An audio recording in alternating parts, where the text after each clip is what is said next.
Olá, gente! Esse é o canal Crescendo em Cristo. Eu sou Marcela Borges e hoje a gente tem um convidado especial com a gente aqui. Pastor Josias Diniz conosco hoje. Seja muito bem-vindo, Pastor Josias. Amém. Olá, pessoal. Um prazer estar aqui com vocês. Muito importante isso para mim. Acredito que hoje vai ser uma noite muito especial, um dia muito especial. Isso mesmo, a gente vai estar entrevistando, conhecendo um pouco da história desse pastor que está atuante hoje na Igreja de Deus de Vespasiano. Já tem quanto tempo que você está na Igreja de Vespasiano, Pastor Josias? Bom, na Igreja de Vespasiano a gente está há 3 anos. 3 anos. Isso, 3 anos. Isso. Vamos começar a entrevista e você está convidado a vir junto comigo para a gente conhecer um pouco da história do pastor Josias. Aos 19 anos de idade, ele sentiu que havia nascido para transmitir a palavra de Deus. Nascido em Francisco de Sá, Minas Gerais, foi criado pela família e aos 21 anos entrou para o seminário teológico. Como é que foi essa experiência, assim? Você sentiu vontade de entrar? Como você chegou no seminário, pastor Josias? Sim, a história começou um pouco antes, né? E estávamos conversando, eu e hoje o evangelista Rayone, e a gente decidiu fazer o seminário juntos. E começamos assim, por questão vocacional mesmo, né? Aí foi gerado em nosso coração essa vontade, esse desejo. Quem convidou quem? Você convidou ele? Ele te convidou? Ou foi junto? Foi mútuo, foi mútuo, porque assim, nós já havíamos conversado a respeito de estarmos mais engajados no ministério e tudo, e um passo para que isso fosse uma realidade, deixasse de ser só uma ideia. E interessante que até hoje ele está no ministério, ele juntos, é obreiro, músico isso, na igreja também. Estamos juntos até hoje. Hoje o pastor Josias, aos 36 anos, após de 4 anos de ministério, ele é pastor da Igreja de Deus, casado, ele é pai de 2 filhos, Camila de 12 anos e o Thales de 8 anos. Ele é um pastor moderno, atual nas suas pregações. Ele tem página, gente, no Facebook, tem vídeos publicados também no YouTube. Josias comprova que a internet pode ser um ótimo meio de evangelização. Como é que você tem usado esse meio? Como você tem incentivado também os jovens, as pessoas a lidar com a modernidade e a tecnologia? Bom, Marcela, hoje o mundo está girando em torno de internet, né? O mundo está, de uma certa forma, interligado através dessa ferramenta que é poderosíssima, e uma das formas que nós precisamos pensar é assim, como nós vamos alcançar o máximo de pessoas possível, Maior número de pessoas com o evangelho, e a internet é uma ótima ferramenta. Eu acredito que nós cristãos precisamos usufruir dessa ferramenta, que eu acredito que é algo de Deus, assim, sabe? Eu penso assim também, é uma ótima ferramenta para levar a palavra de Deus. Sim. Muitas pessoas usam de forma errada e a gente pode mostrar o outro lado. O lado de você levando a palavra de Deus, muitas pessoas podem ser tocadas, ser curadas. Quantas vezes, né, Deus falou com pessoas de longe, assim, então há um alcance muito grande, né?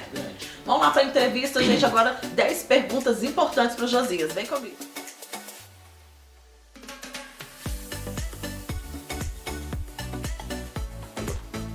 E é isso aí, nesse bate-papo agora vamos 10 perguntas. Começando a primeira pergunta, pastor Josias, como que a igreja entrou na sua vida? Bom, eu já nasci em um lar cristão, fui influenciado pelos meus pais, e a partir daí eu nunca mais saí, sempre permaneci nesse ambiente cristão. E como que o senhor vê a igreja evangélica nos dias de hoje? Olha, a igreja, ela precisa, como eu vejo, assim, ela precisa ser mais unida. Nós vemos muita divergência em ideias e tudo, mas ainda existem aqueles remanescentes que guardam a palavra genuína, e essa igreja está sendo relevante nesses dias, principalmente agora, onde o tempo está mostrando verdadeiramente quem são, né? Então, eu vejo a igreja necessitando de uma restauração, mas assim, a forma de pensar está mudando, sabe? Sim. E qual que é o desafio que você tem enfrentado? A gente já sabe que tem 3 anos que você está no ministério aqui em Vespasiano. Qual que é o maior desafio para levar a palavra de Deus? Bom, geralmente o que nós mais podemos enxergar é uma resistência que as pessoas estão tendo, porque elas já tiveram um contato com o Evangelho um dia, a maioria é assim, Sim. já tiveram um contato com o Evangelho um dia, se decepcionaram com esse Evangelho que foi mostrado, e agora que você vem com o Evangelho genuíno, as pessoas têm um certo receio, uma certa barreira, e essa é uma dificuldade, sabe? Medo de decepcionar, medo de entrar em conflitos emocionais. Exato, porque uma vez que foi ferida, a pessoa fica com medo de se ferir de novo. Infelizmente isso tem acontecido e é uma resistência, uma barreira, uma resistência muito grande que a gente tem enfrentado, principalmente aqui em Vespasiano. Entendi. Em toda a sua trajetória, o que mais te marcou nessa caminhada? Bom, o que mais me marcou... São muitas coisas, né? Deixa Gostei. eu pensar, tô tentando pensar algo mais marcante, assim. Isso. O primeiro batismo que eu fiz depois de ser Interessante. ordenado foi muito, muito importante pra mim. Recentemente, agora, o primeiro casamento que eu celebrei aqui na igreja também foi muito importante. São datas assim. E, lembrei, essa foi assim, muito, muito marcante. Um dia nós estávamos aqui nessa sala, orando, eu, minha esposa e meus meninos, meus filhos. E nesse dia que nós fizemos o nosso devocional, o Thales e a Camila se decidiram em aceitar a Jesus.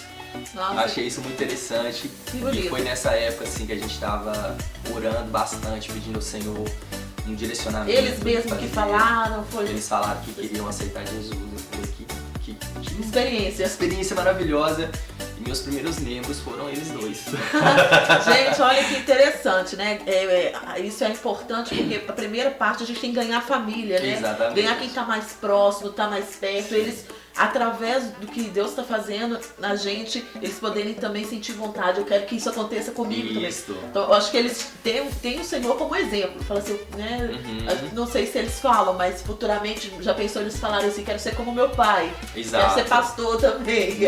Quero seguir esse caminho. É interessante despertar isso, né, pastor? Verdade. Porque uma das missões é ir fazer discípulos, né? Fazer com que as pessoas elas tenham essa vontade. Hoje eu falo para a juventude, para as pessoas, que a melhor parte é a gente dedicar o nosso tempo a Deus mesmo. Né? Então você vê as pessoas ali construindo a vida delas em Deus é o maior privilégio. Vamos lá, a quinta pergunta agora, já estamos na quinta. O que Jesus representa para a sua vida?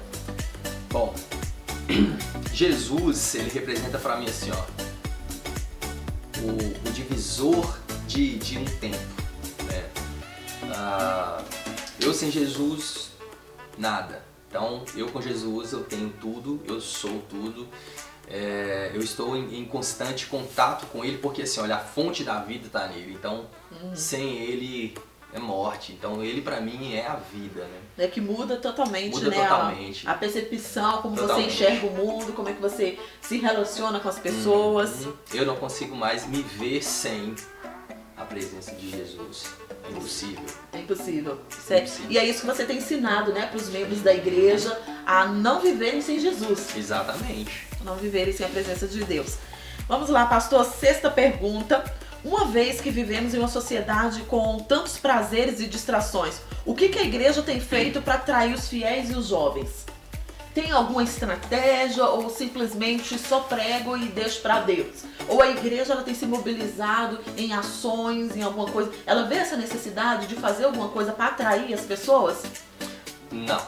A nossa igreja, aqui, falando exclusivamente a Igreja de Deus em Vespasiano, nós não temos nenhum atrativo a não ser a palavra genuína. Eu acredito que a palavra em si, ela já é a suficiência, ela não precisa de ser acrescentada em mais nada, né? Então assim, nós não trabalhamos como uma igreja ativista, mas uma igreja que se movimenta, né? toda igreja ela tem o seu papel fundamental, o seu papel social, né? Então assim, a igreja trabalha em todos essas basileias. Precisa estar incluída, né? Sim, é uma igreja de inclusão, exatamente, e tal, mas assim, nós não somos ativistas nesses pontos, né? Mas nós nos movimentamos, nós nos movemos pela necessidade da cidade em si. Na verdade, inclusive, né, nós temos um lema que nós temos dito isso, que nós precisamos ser, ou se tornar, melhor dizendo, uma igreja relevante para a cidade, ser uma igreja para uma cidade, né? Mas sem aquele ativismo, sabe? Tipo assim, sem aquelas apelações de campanhas e, enfim, de alegorias. Modismos, né? De modismo, nós somos uma igreja muito simples, por sinal, mas que procura levar a palavra verdadeira, e acredito que até hoje isso tem sido diferencial, sabe? Assim, nós não temos nenhum outro atrativo, as pessoas vêm porque nós precisamos de uma palavra que verdadeiramente seja pura, né? Simples e pura. Vamos lá, 7ª pergunta. Como que o senhor vê os valores humanos, os valores da sociedade?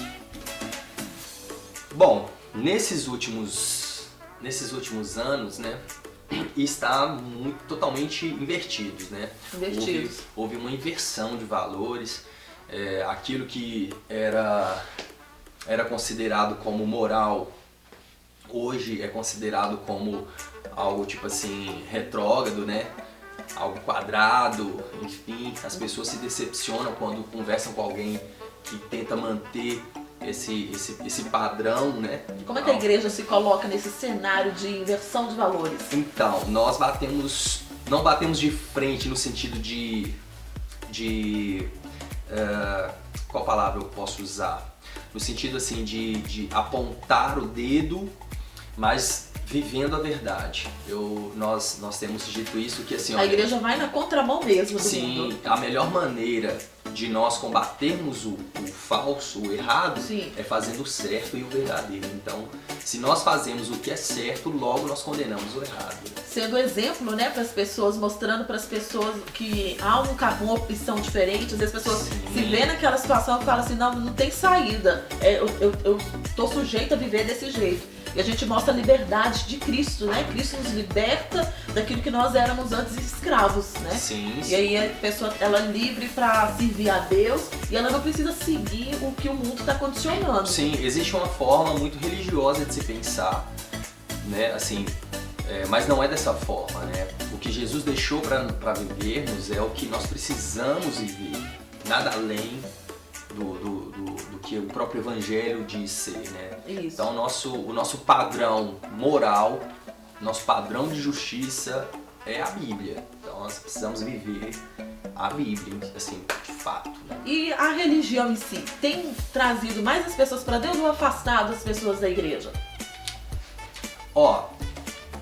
Na verdade, a religião, hoje ela está sendo usada como um meio de atração, né? Mas não uma atração para Cristo. Ela tem atraído pessoas para um ambiente, simplesmente, um ambiente religioso.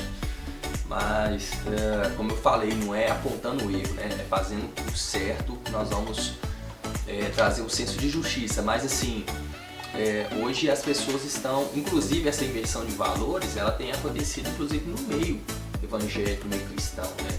As pessoas têm confundido muito essa questão de ser verdadeiramente um filho, um servo de Deus, né?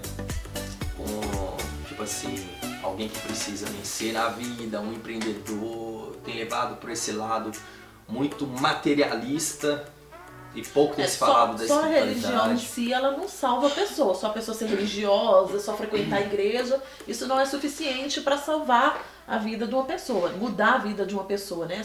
Só essas questões dogmáticas. Mas a gente precisa a igreja atuante mesmo, que a pessoa ela entenda o chamado dela, entenda para que ela precisa fazer parte de uma igreja, de um corpo de Cristo, né? Quando, a partir do momento que você entende, eu preciso fazer parte dessa obra, é diferente, né? Eu tenho dito assim, que nós não precisamos ir à igreja, simplesmente. Nós precisamos ser a igreja, né? E é esse o diferencial. Não é só frequentar um culto religioso, né? Isso aí você pode fazer em qualquer lugar. Mas ser a igreja é o grande diferencial, é o que prova ser você alguém que realmente ama a palavra e cumpre aquela questão que Jesus disse daquele que constrói a sua casa sobre uma areia. Sim. E aquele que constrói a sua casa sobre uma rocha. Qual é o diferencial? Aquele que ouve a minha palavra e pratica, e aquele que ouve e não pratica, né? Vamos lá para a próxima pergunta. Vamos então para a 8ª pergunta, pastor Josias, já está terminando as perguntas. Vamos lá. Como é que é a sua preparação para você pregar, para você ministrar? Como é que você se prepara? Sim, estudando sempre. Sim. Eu acredito que, assim, ó, Deus não muda, Deus é imutável, voltando nesse raciocínio. Então, assim, mas ele se move, né? Sim. Então, por ele se mover, os tempos vão se movendo também, né? Eu acredito que as palavras que os nossos pais, nossos avós ouviram, não que mudaram as palavras de Deus, não mudaram, mas assim, a forma de expressar, a forma de entregar, eu acredito que mudou algumas coisas, né? Hoje as pessoas pensam diferente a respeito assim, de Cristo, a respeito de pecado, a respeito de salvação. E tem algo Você precisa a ver com identificação, por exemplo, a pessoa vê o senhor ministrando, nossa, me identifiquei com o jeito que ele fala, com o jeito que ele transmite a mensagem. Você acredita que existe essa identificação pela forma que você se expressa, que você usa as palavras? Também. Isso faz parte, né? Tipo assim, ó, se eu quero atrair para uma comunidade estudantes, eu vou falar uma linguagem estudantil. Se eu quero trazer para a igreja, assim, enfim, independente do grupo, eu vou falar palavras que são voltadas para aquilo. Você comunicar de forma comunicando para aquele isso, porque assim a própria Bíblia ela nos dá base para que você trabalhe em todos os aspectos, sim, em todas as sociedades, enfim. Mas assim, ó, a questão do preparo é estudando sempre a Bíblia, lendo livros, né? Faz parte do contexto, né? Às vezes as pessoas veem você ministrando simplesmente, mas não percebem ou não veem uma vida que você tem de consagração, isso, de consagração, oração, busca de conhecimento, enfim, existe toda uma trajetória e o principal é a revelação que Deus te dá em cima daquela palavra que foi estudada, né? Às vezes numa simples conversa, às vezes numa simples visita, Deus te dá uma palavra e aquilo é uma bagagem, aquilo é algo que você possa estar usando em uma ministração e é dessa forma assim que eu me preparo. E como é que sai fora das apostasias, das heresias? Porque tem muito, né? Muito, principalmente nesse meio que nós estamos. Tem muitas pessoas soltando palavras assim, às vezes sem regras, né? Estão desregrados mesmo. Eles acham, algumas pessoas acreditam que a internet é uma terra sem lei, mas não é. Existem pessoas ali que observam.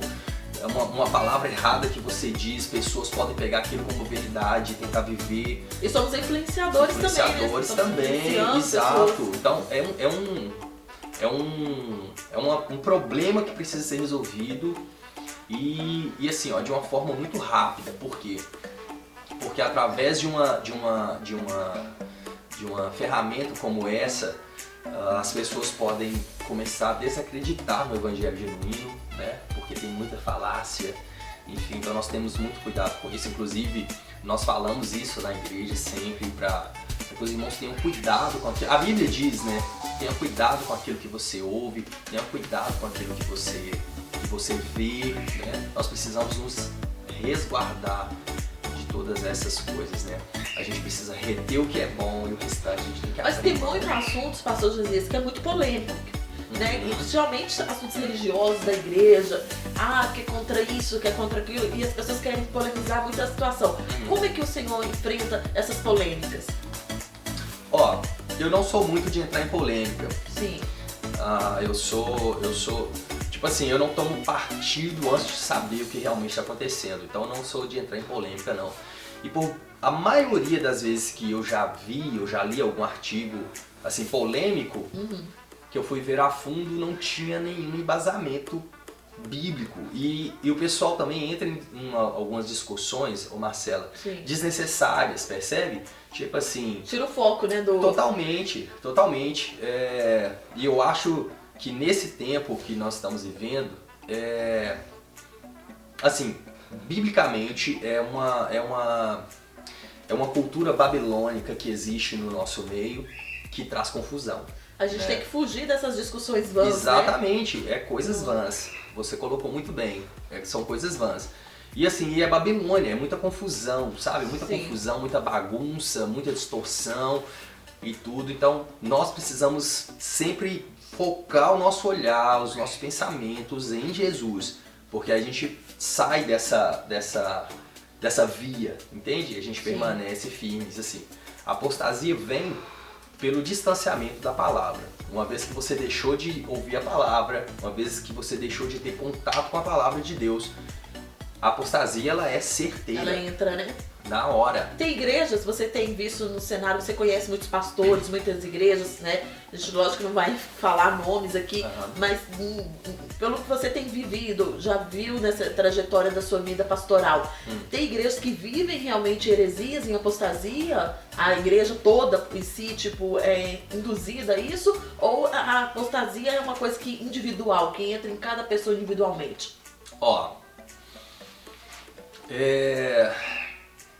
Ambas as respostas aqui vão ser... As duas coisas podem acontecer. Acontecem, porque assim, uma igreja, ela é conduzida pelo líder que está nela, né? Então, assim, as pessoas se espelham, né? Se espelham, exatamente, né? Paulo diz assim, olha, sede meus imitadores como eu sou de Cristo, São né? referências para as pessoas. Então, existem pessoas que estão nesse meio, que estão levando a igreja a ser uma igreja herege. Sim. Né? Às vezes a pessoa está naquele meio porque não tem o conhecimento. E aí, voltando para a Bíblia de novo, a Bíblia diz, o povo perece porque falta o conhecimento. Por isso que eu falo que essa apostasia acontece pelo distanciamento do conhecimento da palavra de Deus, esse contato. E qual é a dica para uma pessoa que está numa igreja, que ela sente que aquela igreja está se esfriando, está em apostasia? Perdão, não entendi. Qual que é a dica, a orientação que o senhor dá para uma pessoa que está sentindo que está numa igreja, que está se apostatando? Sim. Olha, vou até focar em você aqui. Olha nos meus olhos, meu querido amigo, amiga, irmão. Sai dela. Porque assim, olha, se você está num ambiente que não está sendo ministrado uma palavra verdadeira, você está no lugar errado e isso pode acabar com a sua vida. Então, a minha dica... Apocalipse diz, sai dela, povo meu. Então assim, a dica é essa, sabe? Se afaste enquanto é tempo, porque senão o esfriamento vem. Marcela, olha, se você anda com pessoas que são desmotivadas, pessoas que são, sabe assim, tudo tá ruim, nada é interessante, sabe? A vida é totalmente ruim, você acaba começando a pensar como elas. Então, se você está vivendo num ambiente onde a palavra genuína foi distorcida e agora está colocando um outro evangelho, saia enquanto é tempo. Então, a melhor orientação é a pessoa não ficar naquele lugar que ela está sentindo ali, que já não tem mais a presença do Espírito de Deus, já não tem mais a palavra como primazia. Então, a orientação é essa, pastor. A pessoa buscar outro lugar. Eu falo isso assim, com o coração, inclusive, até em pesar. Por quê? Porque o certo seria essa pessoa influenciar as outras a voltar a ser uma igreja relevante, que prega a verdade e tudo. Mas, infelizmente... Depende das posições, né? Dentro depende da organização quem daquela essa igreja. Pessoa é, sabe? Se ela tem contatos ou não. Enfim, é difícil, é muito difícil. Mas, igual nós falamos no início da entrevista, existem aqueles remanescentes, né? Sim. Então, enfim, mas se está havendo uma apostasia, que praticamente toda igreja já está entrando e a pessoa percebe que aquilo é errado, sai, sabe? Porque ainda existem lugares que pessoas pregam o evangelho verdadeiro. Né? A simplicidade do evangelho, né? Hoje a gente vê as pessoas buscando o pastor Josias, a igreja, por vários objetivos, às vezes menos Cristo. Elas vão à igreja em busca de muita coisa e elas esquecem do principal, que é ter Cristo na vida delas. Exatamente. Vamos então para a nona pergunta, pergunta número 9. No começo do ano, pastor Josias, a igreja realizou um retiro, né? Que foi na época do carnaval. Sim. Qual foi o objetivo desse retiro que foi realizado na igreja? Bom, todos os anos nós procuramos fazer esse retiro espiritual. Bom, aqui nós temos 3 anos, então nós fizemos 3. Né? Teve os 3 retiros. Teve os 3 retiros. E a ideia, assim, é justamente a gente ter esse período que o Brasil para, então a gente vai para um lugar e a gente procura, assim, imergir em um assunto e colocar aquilo em pauta e ficar evidente. Nós nos desapegamos de tudo, assim, externos e ficamos por conta mesmo. É um retiro espiritual mesmo, né? Muitas pessoas falam assim, nós vamos para o acampamento. Não. Tipo, não é um acampamento, é um retiro. Não vão com o objetivo de passar férias, distração. Não. Apesar que tem, né? Mas o pessoal, todos os que estão lá naquele ambiente, eles têm essa ideia já. Sabe da responsabilidade. De que é uma responsabilidade, isso. E é como se fosse a cereja de um bolo, porque na verdade o que nós fazemos nesses retiros é simplesmente conferir o que realmente já está acontecendo, sabe? Só que agora de uma forma mais intensa. Né? Inclusive esse ano nós estávamos falando sobre o despertar da noiva. Despertar da noiva. E foi um tema muito interessante. Nós levamos alguns ministros lá e trouxeram palavras. O que mais marcou o retiro desse ano? Olha, do início ao fim foram dias muito marcantes. As palavras foram todas direcionadas por Deus, assim, de uma forma incrível. Pessoas foram salvas lá, pessoas foram renovadas, assim, na questão dos dons espirituais, né? A igreja cresceu, assim, de uma forma muito visível. Eu fiquei sabendo que Deus deu uma canção pro pastor lá nesse retiro. Também, conta pra gente essa história. Também. Como é que o senhor recebeu essa letra? Já estava no seu coração? Foi lá mesmo que Deus te entregou? Como é que foi? Foi sim. Muito interessante isso. Nós até gravamos, inclusive, um videoclipe dessa música. O Verbo, exato. Nós estávamos, assim, a gente estava no período de oração, na parte da manhã.